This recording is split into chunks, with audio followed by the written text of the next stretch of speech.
right. So segment 6 or 7 at this point, right? Yeah, you middle school teacher. Got the kids. So we're still with New York here. We're looking at the 165-pound first place state finals match. And in this situation, we got the assistant ref step in and make a call to stop the match. And it's in a pretty vulnerable position. You've got one kid in almost a Saturday night ride, very close to a fall, and assistant comes in and actually stops it for blood. Oh, nice high cross. Oh, nice high cross, but really nice. Oh, and he gets him on his back on him. Wow, LaPlante is in trouble. Dacey caught him. LaPlante is in trouble right now. This would be a big win. He just needs to lift his head up. 30 seconds. 30 seconds left. If he looks up, he may have him. He might be losing it, though. No, he readjusts. Dacey readjusts. Pull him back. You see the Section 2 crowd getting into it. 7 seconds. Wait. Oh, wow. Did they call blood time on that? And so there's some good that I think we see from this video. And then I think there's also some things that we would do differently as well. So what do you see from this video, Dale? It's hard to get to the good. Yeah. So first I'll start with we're not the show. Yeah. That whether I'm on the whistle or I'm on the outside, the kids are the action. Yeah. And so I obviously want to be in position to make the call. But with that being said, I want to be safe. So I want to be, as an official, close enough to make the call, but far enough away that I'm safe. And somebody once told me that it's like, hey, let's pretend this is NCAA's and it's ESPN.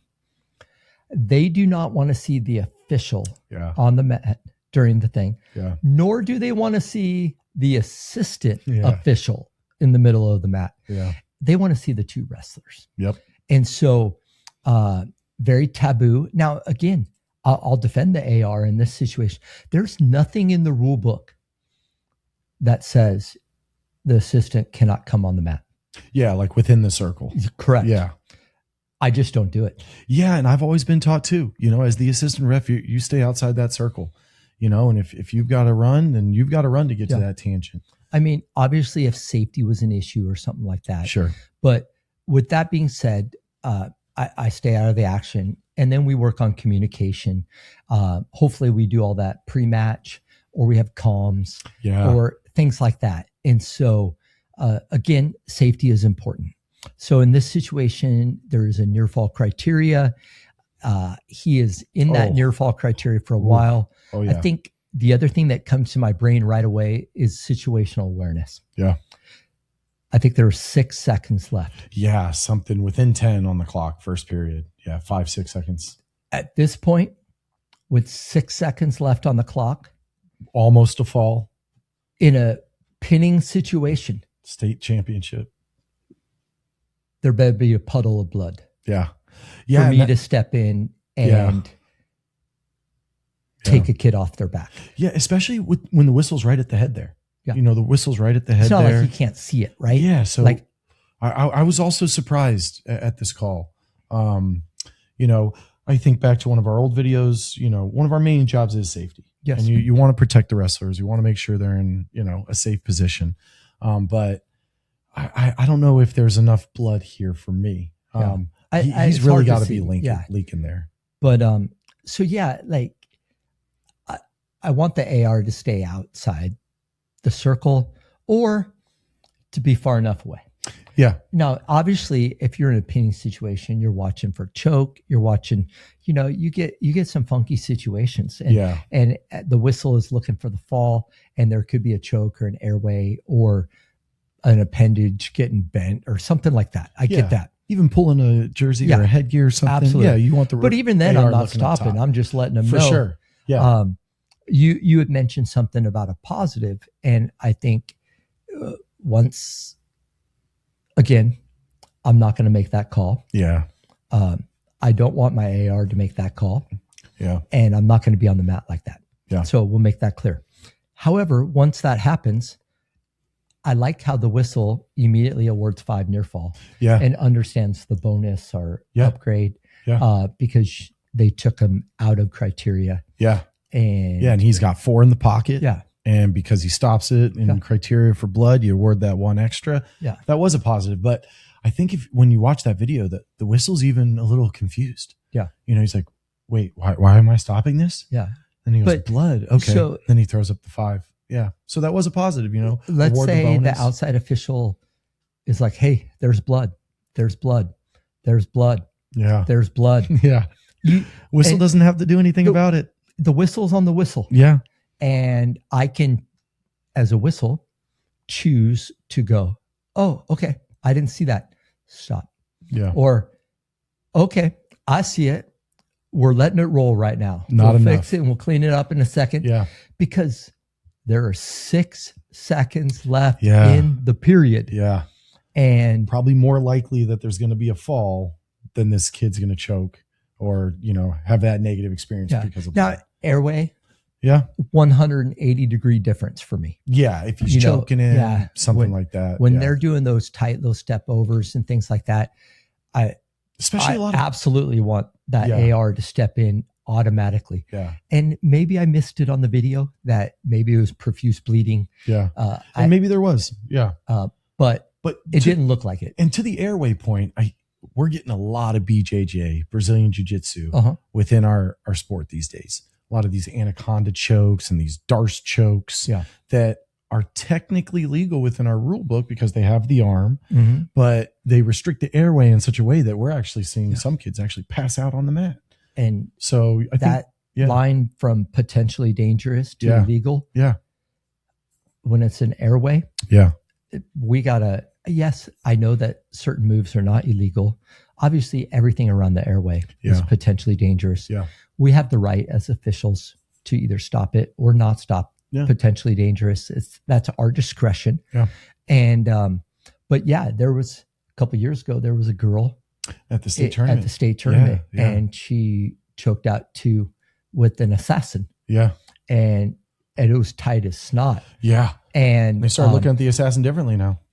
And like it's technically not illegal. Yeah. But especially with that funky referee start that they have now, where they go right to the assassin. But those situations, it doesn't take long. And I think a trainer once told me, or a doctor once told me that, like, it doesn't take long to lose consciousness, obviously. Yeah, you got that error. When a kid is fighting really hard, they lose consciousness faster because the blood flow is increased, and then all of a sudden it's shut off. And so we just need to be aware of that situation. And for me, that would be something, boom, we step in. That would be something I'm on the mat, I'm getting closer for. Yeah. Otherwise, I'm probably relying on my communication. Yeah. Not that I can say the word, but I'm relying on my communication. I'm relying on the whistle to step in and share and make that call. Yeah. Do you see any different or? No, I think I agree with you. I appreciate how the AR is pointing it out. Mm-hmm. I think I would have liked how the whistle acknowledges I see it. Maybe that's not enough for me right now. Or, hey, we only got a few seconds left on this clock, and I don't think it's that dangerous of a situation to stop. So, I like how they're communicating. I like how they're talking to each other. I like how the whistle awards the bonus to take him off his back. Yeah.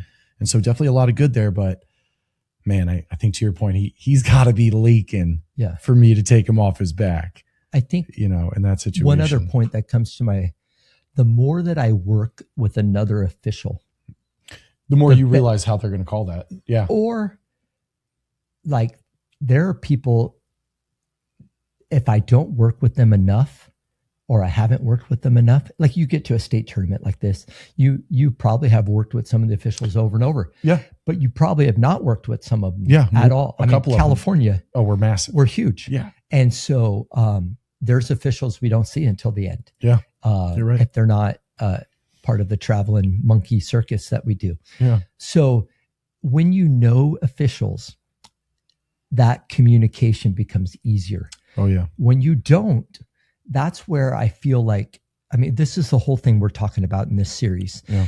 As a whistle and an outside, our communication. Yeah. How can we best communicate? How can I best keep the kids safe and we get the right call? Yeah. And we blend all of those together. Yeah. And delicate dance. Maybe in a situation like this, maybe they haven't worked a lot. Yeah. And they're, you know, and they don't know each other that well. They don't know. Yeah. And you just trust them. Hey, you told me to stop it, so I stopped it. Yeah. I gotcha.